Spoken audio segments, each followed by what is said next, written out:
자, 신경성 식욕 부진증, 이런 이제 그 청소년이 왔을 때, 뭐 청소년뿐만 아니라 내담자가 왔을 때 이제 어떻게 상담자가 상담을 개입할 건지, 특히 이제 인지행동 치료로 개입할 때 이제 유의할 점, 이런 부분들을 같이 한번 보겠습니다. 첫째, 이제 신경성 식욕 부진증에서 이제 나타나는 그런 그 여러 가지 어려움이 이제 DSM-5에 나와 있는 증상에 이제 부합한지를 먼저 확인해 보면 이제 신경성 식욕 부진증이 있구나 이제 확인되잖아요. 그럼 이제 상담자가 관심을 가져야 되는 부분이 뭐냐면 이제 이 증상이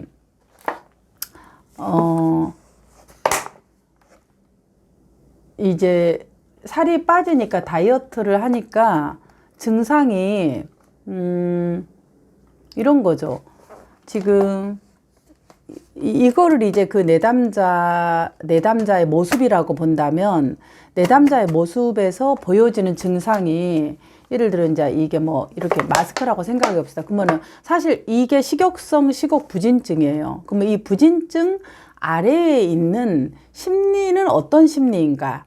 이제 이 심리를 상담자가 관심을 갖고 이걸 탐색해야 되는 거죠. 부진증은 뭐 이렇게 DSM-5에 나와 있는 그 진단 기준에 맞으면은 증상은 식욕성 식욕 부진증이다. 그러면 이제 상담자가 관심 가져야 되는 것은 이 내담자의 이 심리를 봐야 되는 거죠. 왜 그러는가? 그럴 때 이제 만약에 인지행동 치료로 내가 이 상담을 진행하고자 한다 그러면 인지행동 치료에서는 내담자의 A, B, C에서 내담자의 지금 이 C가 뭐냐 그러면은 음식을 이렇게 절식을 하는 거죠. 아니면 아주 적게 먹어서 20kg, 뭐 30kg, 15kg 이렇게 해서 굉장히 그 뭐라 그러나 이 체중을 완전히 줄이고 그리고 또 먹은 것들을 이렇게 이제 토해버리고 이런 증상들을 갖고 있죠. 그러면 왜 그러냐면 이건 이제 C의 행동이야. 음식을 단절하고 먹지 않고 토하고 이게 나와 있는 그 C 중에서 감정, 사고, 행동 중에서 행동에 해당되는 거죠. 그럼 이 내담자가 C에서 감정은 뭐냐면 이런 내가 싫어요. 대부분 그래요. 내가 이런 모습이 내 외모가 싫어요. 내가 이렇게 하고 있는 행동이 싫어요. 계속 내가 여기에 이제 집착하고 있는 내가 싫어요. 이러면서 나와 있는 것이 C를 말하는 거죠. 그럼 어떤 상황에서 A, 이제 상담실에 왔을 때는 내담자들이 A하고 C를 가져와요. 그러니까 어떨 때 이 내담자가 이렇게 음식을 절식하고 살을 빼고 그 다음 내가 싫어요라는 감정과 행동이 나오냐 그럴 때 이제 아마 처음에 이 A라는 상황은 뭐 누구가 아우 너 왜 이렇게 뚱뚱하냐 이런 말을 들었을 때도 있고 만약에 그런 것이 아니라 그런다면 소리가 듣지 않으면 이 소리가 어디 소리가 있냐면 자기 내부의 소리가 자기한테 얘기를 하는 거예요.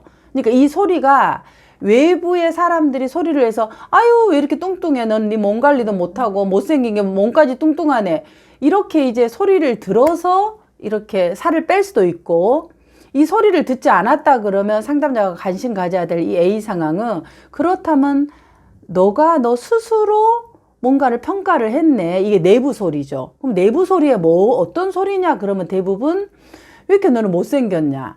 아유 못생긴 게 뚱뚱하고 밥만 먹고 공부도 못하고 너 잘하는 게 없잖아.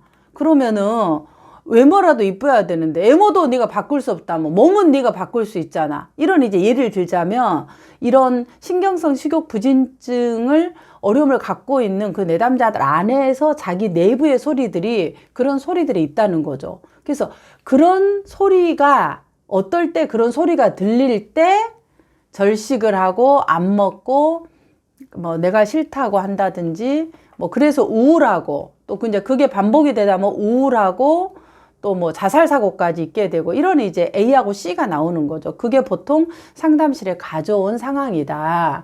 그러면 상담자가 인지행동 치료를 해야 될 경우는 무엇 때문에 이렇게 C가 생겼다고 생각하냐 그러면 B 때문에 그렇다는 거죠. 이 B가 뭐냐면 내담자의 사고다. 그럼 내담자의 어떤 사고냐 그러면 내담자가 보통 사람들이 생각하고 있는 이 일반적인 사고에서 이게 이제 이걸 일반적인 사고라고 한다면 이 사고에서 조금 더 어떻다?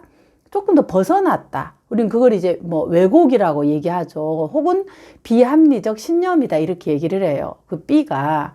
그래서 이제 이 B 때문에 비합리적 신념 때문에 이 C 행동을 한다. 이렇게 보는 거죠. 신경성 식욕부진증을 인지행동 치료적으로 이해를 한다면.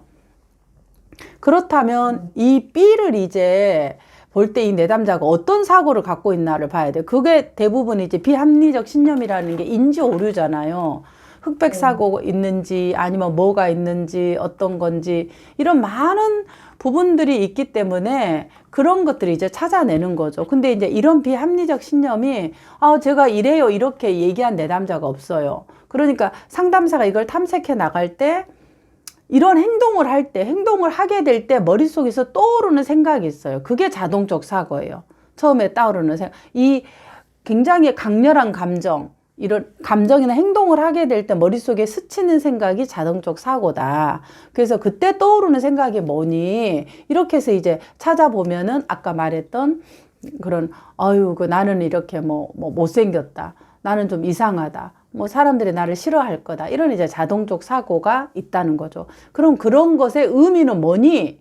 그리고 계속 이제 이 하향 하살표 기법으로 내려가는 거죠. 그 의미는 뭐니? 그러면서, 의미는 뭐니? 이렇게 얘기를 하게 되는 거죠. 그래서 이제 결국 내려가다 보면은 이 내담자의 그런 비합리적 신념이 나오는 거죠. 비합리적 신념은 내담자가 뭐뭐 해야만 한다. 네가 뭐뭐 하지만 뭐뭐 안 할 것이다. 만약에 너가 뭐뭐 하면 뭐 할 것이다. 이런 이제 가정과 조건, 어떤 뭐뭐 당위적 사고 이런 것들이 비합리적 신념으로 나오잖아요. 그래서 내담자가 자기 스스로를 어떻게 생각하냐 이게 이제 핵심 신념이에요. 그래서 대부분 이런 이제 그 신경성 식욕부진증에 어려움이 있는 친구들은 자기 스스로를 굉장히 못났다고 생각하는 거예요. 나는 가치가 없다. 못났다. 잘하는 것이 없다. 이렇게 내 스스로를 생각하는 거죠. 그래서 사람들이 나를 싫어하니까 이런 이제 계속 반복된 살 빼기, 구토, 음식을 안 먹고 이렇게 되죠. 근데 이제 이게 1차인데 여기서 끝나는 게 아니라 이걸 이제 계속 혼자 하다 보니까 우울이 심해지는 거죠. 계속 우울이 되어지고 관계도 어려움이 돼요. 왜? 밥을 안 먹고 학교에서 집에서도 가족들과 밥을 안 먹고 매일 살 안 찌는 것만 먹는 거예요. 그러다 보니까 자꾸 이제 자기 스스로하고만 관계를 하는 거죠. 뭐하고? 음식에만 얘가 집중을 하는 거야. 주의를 자기 몸을 살피고 자기 사고를 살피고 감정을 살핀 게 아니라 이런 그 식용성 식욕부진증의 내담자의 주의는 음식에만 가는 거예요. 음식과 몸에만. 내 외모가 이렇다고. 그래서 이제 그 주의를 거기에서 이제 조금 더 이제 이렇게 다른 곳으로 주의를 이렇게 이동하는 게 필요한 거죠. 그게 이제 사고의 이동이 비합리적 사고를 대안적 사고로 이제 이동하는 거죠. 그러면 이걸 이제 이동하게 하려면 뭐가 필요하냐면 내담자가 갑자기 이렇게 하는 게 아니라 뭔가에 이것을 하게 된 촉발 요인이 있을 거라는 거죠. 잘 왔는데 왜 갑자기 어느 시점에서 이렇게 비교해서 자기 스스로 이런 살을 빼야겠다는 생각을 했을까? 뭔가 이제 그 상황이 있을 거라는 거예요. 촉발 요인.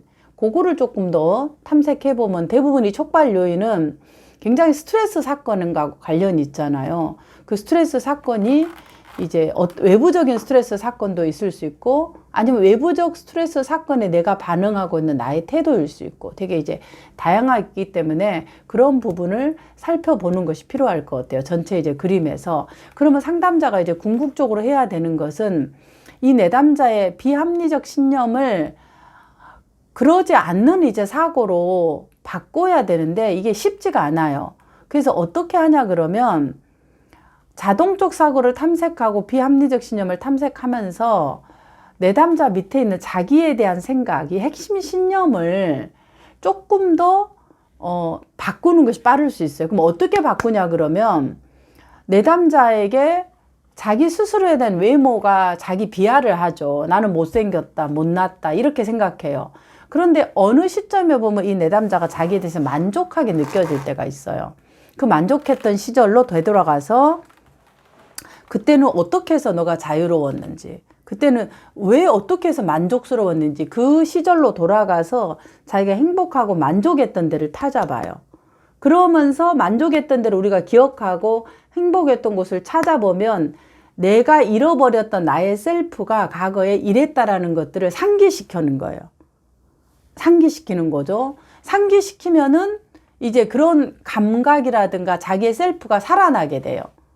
살아나면은 이제 그런 그 셀프들을 우리 민들레가 그럴 때가 있었구나. 그렇게 너가 너 스스로를 바라볼 때 이렇게 있었는데 지금은 이렇게 너를 보니까 어때? 그래서 과거에 이런 자기가 건강하고 만족스러웠던 그 때를 이렇게 기억하면서 이 지금 굉장히 그 자기를 비하하는 자기의 셀프를 이렇게 이제 건강한 셀프로 조금씩 바꿔나가는 어떤 작업을 하는 거죠. 부분들. 그럴 때 필요한 것이 이제 심상 작업이 될 수도 있겠다. 그렇게 하고 좀 더 구체적인 것들은 이제 회기를 좀 더 진행하고 나서 한 번 더 이런 부분의 이야기가 진행돼야 될 것 같습니다.